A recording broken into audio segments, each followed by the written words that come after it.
അവനെ ഞാൻ എൻ്റെ ചേട്ടൻ്റെ മകനായതുകൊണ്ട് തന്നെ അവനെ ഇത്രയുള്ളപ്പോൾ 1 വയസ്സ് കൊണ്ട് ഞാൻ എടുത്തുകൊണ്ട് നടക്കുന്നതാണ്. ഞാൻ എൻ്റെ ബൈക്കിൻ്റെ മുമ്പിലിരുത്തി കൊല്ലം നഗരത്തിൽ മൊത്തം കറങ്ങാനും പോകാറുണ്ട്. എനിക്ക് തോന്നുന്നു അവൻ്റെ ആ പ്രായത്തിൽ അവനെ കൊണ്ടു നടന്നിരുന്നത് ഞാൻ തന്നെയായിരുന്നു. അതുകൊണ്ട് തന്നെ അവനോടൊരു പ്രത്യേക സ്നേഹം എനിക്കുണ്ട്. അവനെ ഈ സിനിമയിൽ അഭിനയിക്കാൻ മാർക്കോയിൽ അഭിനയിക്കാൻ പോയപ്പോൾ എന്നെ വിളിച്ച് എൻ്റെ ആശീർവാദം വാങ്ങിച്ചിട്ടാണ് പോയത്. തീർച്ചയായിട്ടും നല്ല സന്തോഷമാണ്. ഒരുപാട് പേര് എന്നെ വിളിച്ചു. അവൻ നല്ല അഭിനയം കാഴ്ചവെച്ചിട്ടുണ്ട്. അവൻ്റെ പ്രത്യേകിച്ചും എനിക്ക് എൻ്റെ മകൾ എന്നോട് പറഞ്ഞത് അവൻ നന്നായിട്ട് ഡബ് ചെയ്തിട്ടുണ്ട്, അവൻ്റെ ശബ്ദം നന്നായിട്ടുണ്ട്, തിലകൻ്റെ പാരമ്പര്യം കാക്കും എന്നാണ് പലരും അവളോട് പറഞ്ഞത്. അതിലെനിക്ക് അതിയായ സന്തോഷമുണ്ട്. കാരണം ഞങ്ങളുടെ കുടുംബത്തിൽ ഏറ്റവും ഞങ്ങൾ എടുത്തു പറയേണ്ടത് ഞങ്ങളുടെ ശബ്ദമാണ്. ആ ശബ്ദം കൊണ്ടാണ് ഞാനും ജീവിക്കുന്നത്.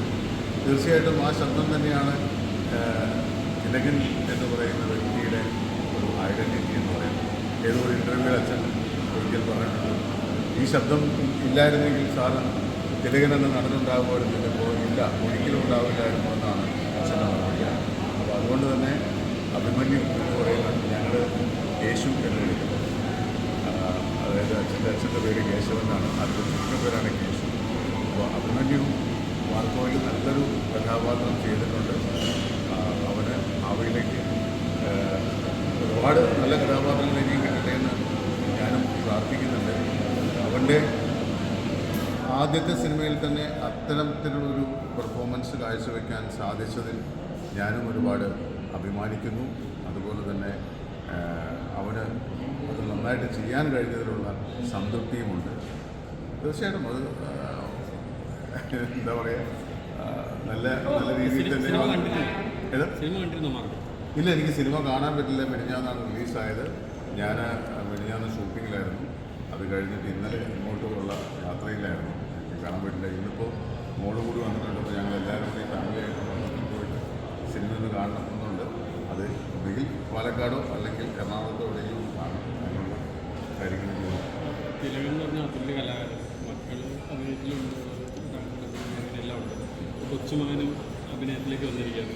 അപ്പോൾ അദ്ദേഹത്തിൻ്റെ അഭിനിവേശം എവിടെ നിന്നാണ് തുടങ്ങുന്നത്? അഭിമന്യുവിൻ്റെ അറിയാമോ? അല്ല, അവനെ എങ്ങനെയാണ് ഇങ്ങനെ ഒരു സ്പാർക്ക് ഉണ്ടായത്? സിനിമയിൽ അഭിനയിക്കാൻ അവൻ്റെ അച്ഛനെ കണ്ടിട്ടാണോ അല്ലെങ്കിൽ അവൻ്റെ മുത്തച്ഛനെ കണ്ടിട്ടാണോ? ഇനി അതോ എന്നെ കണ്ടിട്ടാണോ എനിക്കറിയില്ല.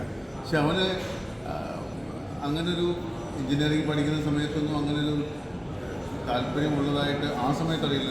എൻജിനീയറിംഗ് പഠനത്തിന് ശേഷം അവനിങ്ങനെ ഏതെങ്കിലും നല്ല കഥാപാത്രങ്ങൾ ചെയ്യണമെന്നുള്ള ഒരു താല്പര്യം അവനുണ്ട് എന്ന് ഞാൻ അറിഞ്ഞു. അപ്പോൾ പലരും വിളിച്ചു, പല ആളുകൾ വന്ന് വിളിച്ചിട്ടുണ്ടായിരുന്നു. പക്ഷേ അപ്പോഴൊന്നും അവനത് എന്താ പറയുക, അതിലേക്കൊന്നും പോകാതെ ഇങ്ങനൊരു കഥാപാത്രം വന്നപ്പോഴേക്കും എന്തൊക്കെയോ അതിൻ്റെ ബാക്കി റൂം കാര്യങ്ങളെല്ലാം അവൻ ഇഷ്ടപ്പെട്ടതുകൊണ്ടായിരിക്കാം അവൻ അതിലേക്ക് പോയത്. ഇനി ഇങ്ങനൊരു അഭിനയ രംഗത്തേക്ക് വരാനായിട്ട് അവനുണ്ടായ പ്രേരണ എന്താണെന്ന് വെച്ചാൽ അത് അവനെ അറിയുള്ളൂ. ഓക്കെ.